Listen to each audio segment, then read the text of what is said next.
Chapter 11 of The Time Machine by H.G. Wells. I have already told you of the sickness and confusion that comes with time traveling, and this time I was not seated properly in the saddle, but sideways and in an unstable fashion. For an indefinite time I clung to the machine as it swayed and vibrated, quite unheeding how I went. And when I brought myself to look at the dials again, I was amazed to find where I had arrived.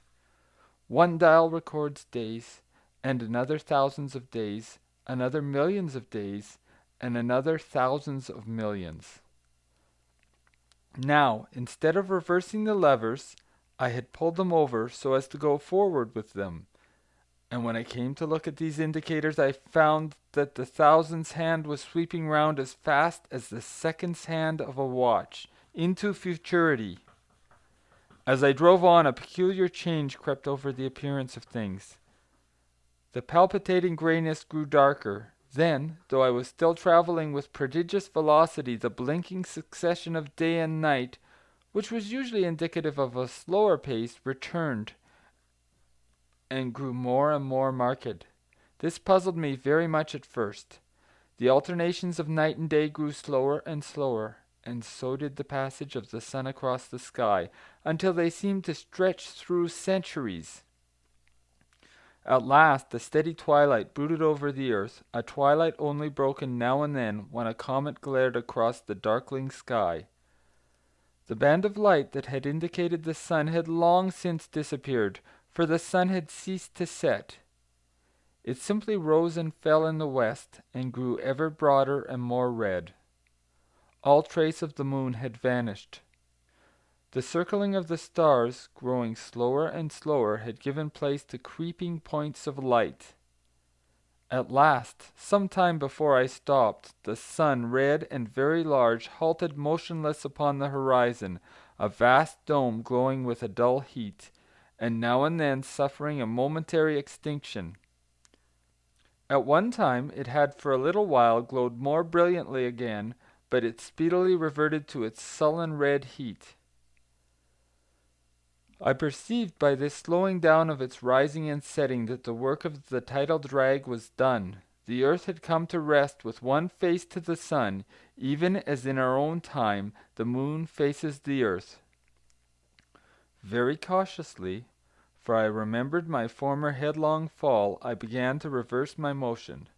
Slower and slower went the circling hands, until the thousandth one seemed motionless, and the daily one was no longer a mere mist upon its scale. Still slower, until the dim outlines of a desolate beach grew visible. I stopped very gently and sat upon the time machine, looking round.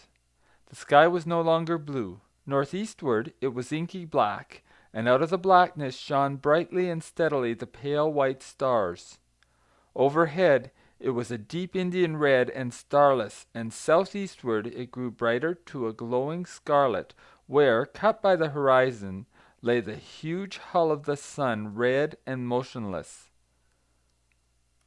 The rocks about me were of a harsh reddish color, and all the trace of life that I could see at first was the intensely green vegetation that covered every projecting point on their southeastern face. It was the same rich green that one sees on forest moss or on the lichen in caves, plants which, like these, grow in a perpetual twilight. The machine was standing on a sloping beach. The sea stretched away to the southwest to rise into a bright horizon against the wan sky. There were no breakers and no waves, for not a breath of wind was stirring. Only a slight oily swell rose and fell like a gentle breathing, and showed that the eternal sea was still moving and living. And along the margin, where the water sometimes broke, was a thick incrustation of salt, pink under the lurid sky. There was a sense of oppression in my head, and I noticed that I was breathing very fast. The sensation reminded me of my only experience of mountaineering, and from that I judged the air to be more rarefied than it is now.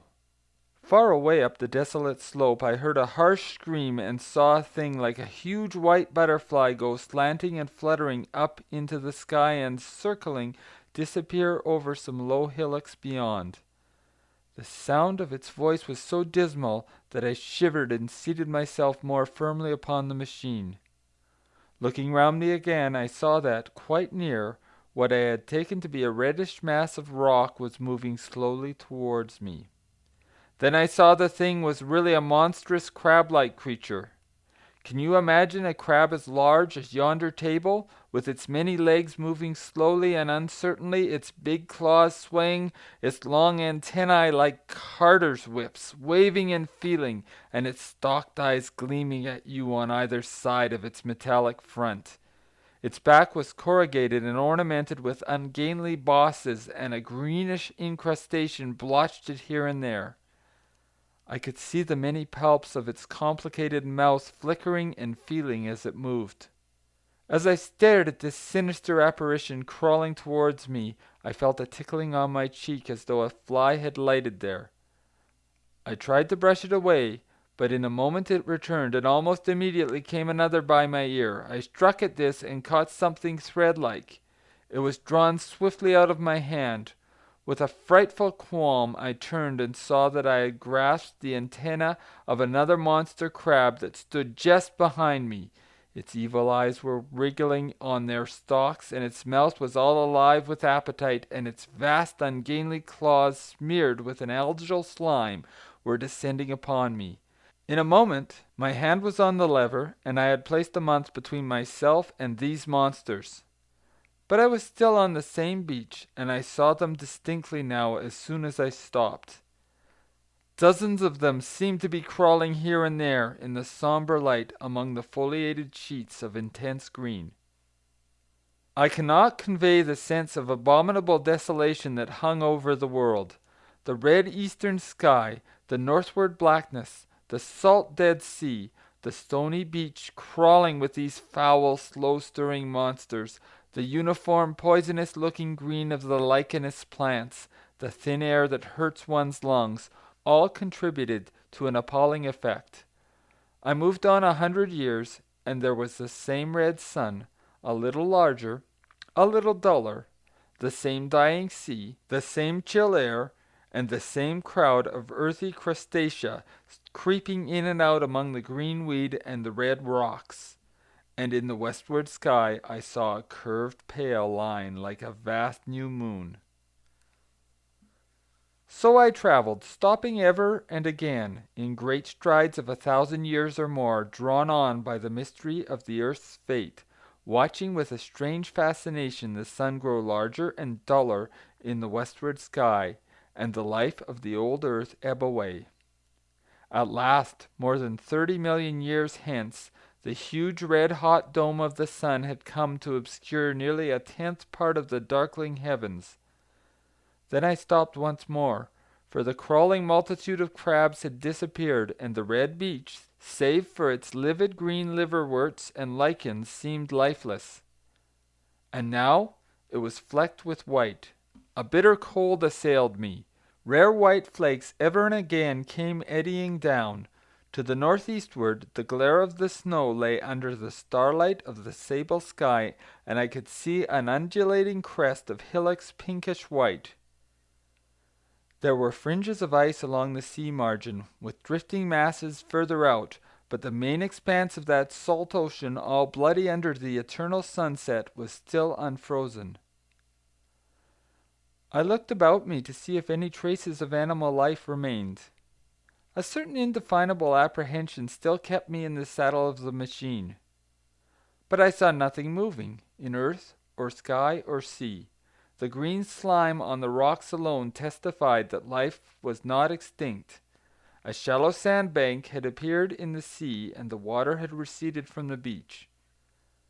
I fancied I saw some black object flopping about upon this bank, but it became motionless as I looked at it, and I judged that my eye had been deceived, and that the black object was merely a rock. The stars in the sky were intensely bright, and seemed to me to twinkle very little. Suddenly I noticed that the circular westward outline of the sun had changed, that a concavity, a bay, had appeared in the curve. I saw this grow larger. For a minute, perhaps, I stared aghast at this blackness that was creeping over the day, and then I realized that an eclipse was beginning. Either the moon or the planet Mercury was passing across the sun's disk. Naturally, at first I took it to be the moon, but there is much to incline me to believe that what I really saw was the transit of an inner planet passing very near to the Earth. The darkness grew apace. A cold wind began to blow in freshening gusts from the east, and the showering white flakes in the air increased in number. From the edge of the sea came a ripple and whisper. Beyond these lifeless sounds, the world was silent. Silent? It would be hard to convey the stillness of it. All the sounds of man, the bleating of sheep, the cries of birds, the hum of insects, the stir that makes the background of our lives, all that was over. As the darkness thickened, the eddying flakes grew more abundant, dancing before my eyes, and the cold of the air more intense. At last, one by one, swiftly, one after the other, the white peaks of the distant hills vanished into blackness. The breeze rose to a moaning wind. I saw the black central shadow of the eclipse sweeping towards me. In another moment the pale stars alone were visible. All else was rayless obscurity. The sky was absolutely black. A horror of this great darkness came upon me. The cold that smote to my marrow and the pain I felt in breathing overcame me. I shivered, and a deadly nausea seized me. Then, like a red-hot bow in the sky, appeared the edge of the sun. I got off the machine to recover myself. I felt giddy and incapable of facing the return journey. As I stood sick and confused, I saw again the moving thing upon the shoal. There was no mistake now that it was a moving thing against the red water of the sea. It was a round thing, the size of a football perhaps, or it may be bigger, and tentacles trailed down from it, and it seemed black against the weltering blood-red water, and it was hopping fitfully about. Then I felt I was fainting. But a terrible dread of lying helpless in that remote and awful twilight sustained me while I clambered upon the saddle. End of chapter 11.